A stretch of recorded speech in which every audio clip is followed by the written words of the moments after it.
1 जनवरी से देश में लागू हो जाएंगे नए नियम। नहीं जाना तो खराब हो सकता है आपका पूरा साल। जी हां, नया साल शुरू हो चुका है। ऐसे में देश में कुछ नए नियम भी लागू हो गए हैं जिन्हें आपको जानना बेहद जरूरी है। क्या होंगे वो नए नियम, जानिए हमारे इस वीडियो में। नए साल की शुरुआत हो गई है। नए साल में हर किसी के नए सपने होते हैं। हर कोई चाहता है कि वो बीती बातों को छोड़कर नए साल में कुछ नई शुरुआत करे, लेकिन उसके लिए जरूरी है कि आपको पता हो कि नए साल से देश में क्या क्या बदलने वाला है, क्योंकि अगर आपको नए नियमों की जानकारी ही नहीं होगी तो हो सकता है कि आपका पहला महीना ही खराब हो जाए। इसलिए हम आपसे कहेंगे कि आप हमारा ये वीडियो अभी शेयर कर दीजिए ताकि हर किसी को पता चल सके कि नए साल यानी 1 जनवरी से देश में क्या क्या बदलने जा रहा है। तो हम आपको बता दें कि नए साल पर सबसे बड़ा बदलाव बैंक में होने जा रहा है। इसलिए अगर आपका बैंक में खाता है तो सबसे पहले अपनी केवाईसी करवा लें। इसके लिए आपको बैंक में अपना आधार कार्ड और पासबुक लेकर जानी होगी। सरकार का आदेश है कि अब हर किसी को 12 महीने में एक बार अपनी केवाईसी जरूर करवानी होगी, वरना आपका अकाउंट फ्रीज कर दिया जाएगा। इसके अलावा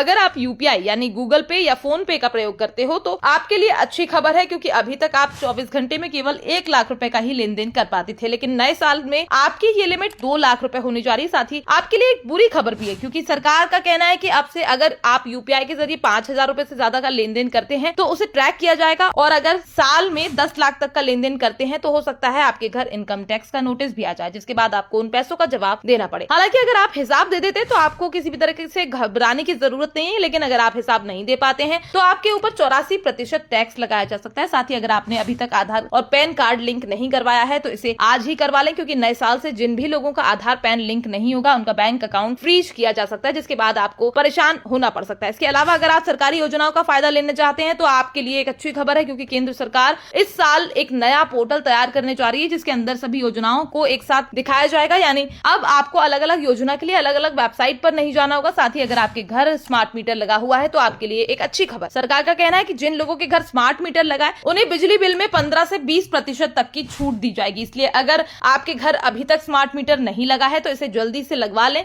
हालांकि ये छूट कब तक दी जाएगी इसके बारे में कोई जानकारी नहीं दी गई है। इसके अलावा अगर आप पान मसाला या गुटखा वगैरह खाते हो तो आपके लिए बुरी खबर है, क्योंकि सरकार इनके ऊपर ज्यादा टैक्स लगाने की तैयारी कर रही है। माना जा रहा है इस साल के बजट सत्र में इसका ऐलान किया जा सकता है। जैसे हम आपको बता दें, पान मसाला और बीड़ी सिगरेट जैसी चीजों पर अभी सरकार 40% टैक्स लेती है। ऐसे में हो सकता है कि अब इसे सीधा 50% कर दिया जाए। इसलिए हम तो आपसे यही कहेंगे कि अगर आप अपने पैसों और सेहत को लेकर थोड़े भी संजीदा हैं तो आज से ही इन चीजों को छोड़ दीजिए, क्योंकि इनसे केवल सरकार और इन्हें बनाने वाली कंपनियों को ही फायदा होता है।